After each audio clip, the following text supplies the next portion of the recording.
We begin tonight with breaking news out of Agawam, where a heavy police presence on River Road had that area shut down to traffic this afternoon. Thanks for joining us on this Thursday. Welcome to Western Mass News at 6. I'm Chris Pisano. And I'm Abby Carnevale. Western Mass News reporter Reagan Lokri joins us live from scene.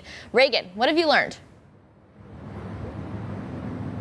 Yeah, Abby and Chris, I'm here on River Road where police just finished clearing up that scene around 5 o'clock. Now, this was the scene when our Western Mass News crews arrived.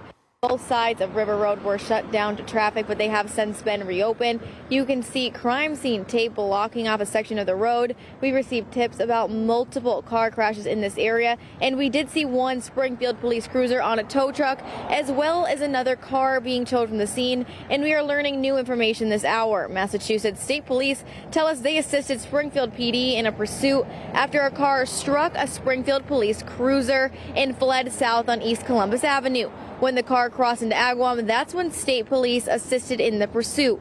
Now, the pursuit finally ended in this area of River Road in Agawam. Now, one person was taken into custody and one firearm was also taken. Now, for now, reporting live in Agawam, Reagan Lokri for Western Mass News.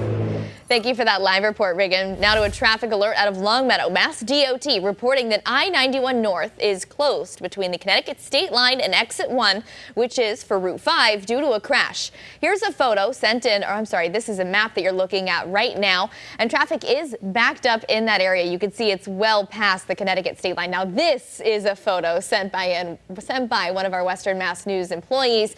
No other details are available other than the fact that one lane has been opened, so traffic is moving through that area just at a very slow pace. So stick with Western Mass News for more information as it becomes available.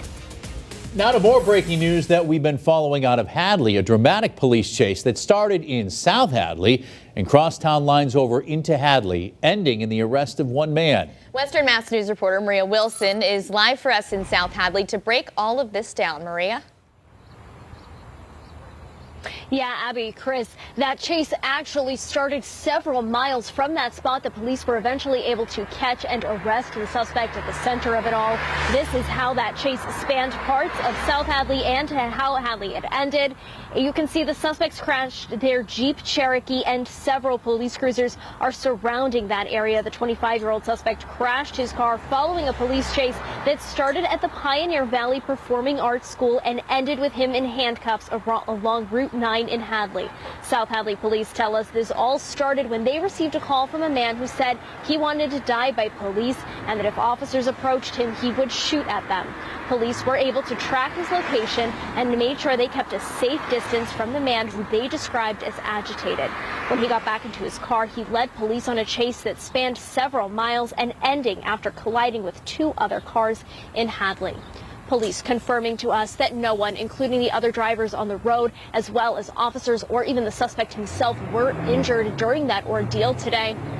The suspect is not believed to be affiliated with the school, but he now does face a slew of charges, including driving under influence and assault with a dangerous weapon. For now, reporting live in South Hadley, Maria Wilson, Western Mass News.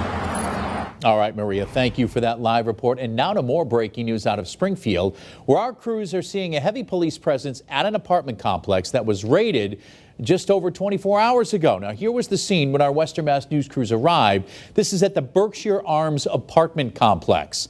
Springfield police responded just after 2 p.m. for reports of a gunshot victim.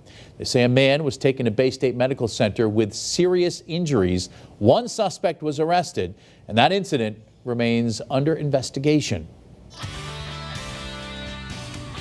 We continue to see the skies clearing out this afternoon. In fact, looking at our Agawam sky cam, fair amount of sunshine and blue sky out there.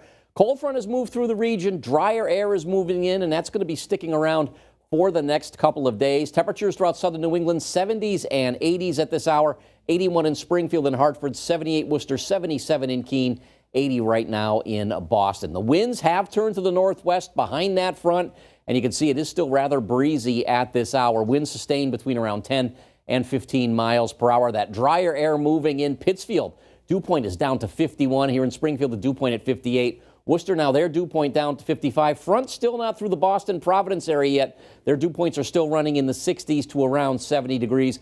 but the drier air will continue to move in as the evening goes on, and the skies are going to continue to clear out as well. We still have some thin clouds out there, but that's really about it at this hour. You can see those clouds on the visible satellite, but a lot of clearing is taking place. That will continue to be the case as the evening wears on. High pressure will be building in, and that'll be with us for the next couple of days. So evening plans, you're going to be just fine. Temperatures falling through the 70s and into the 60s as the skies continue to clear out. Sun setting at 8:15 this evening. And then a cooler night coming our way tonight. Still a little bit of a breeze out there. Skies clear, temperatures dropping down into the mid to upper 50s. Of course, I'll have more on this forecast coming up in just a couple of minutes from now. Abby, Chris, over to you. All right, Don, thank you.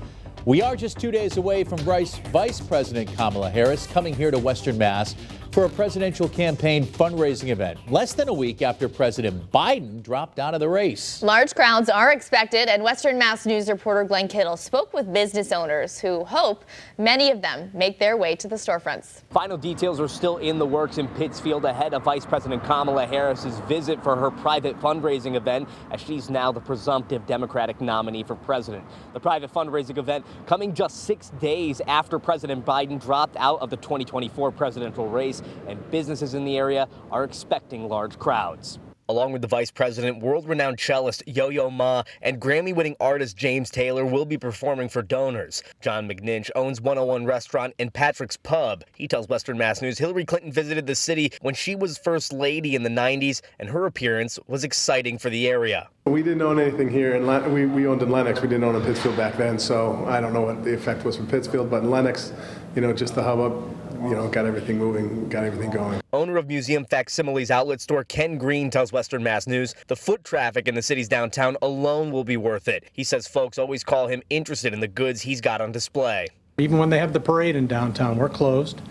But that doesn't mean people can't look in the windows, and they don't, that they really do. Details on the venue, the time, security, and road closures associated with Harris's visit are still being worked out at this time, but businesses are still gearing up for folks to flock to the area. Usually when there's any sort of event downtown, it brings people in, whether the museum's having something or whether there's a street festival. It always brings people downtown. Hopefully it will, with everyone, people coming to look and see if she's going to be there. I'm sure for Patrick's during the day, it'll be really good. Reporting in Pittsfield, Glenn Kittle for Western Mass News. Still ahead here on Western Mass News, part of the Connecticut River has been closed to the public. Why authorities had to shut the area down when we come back.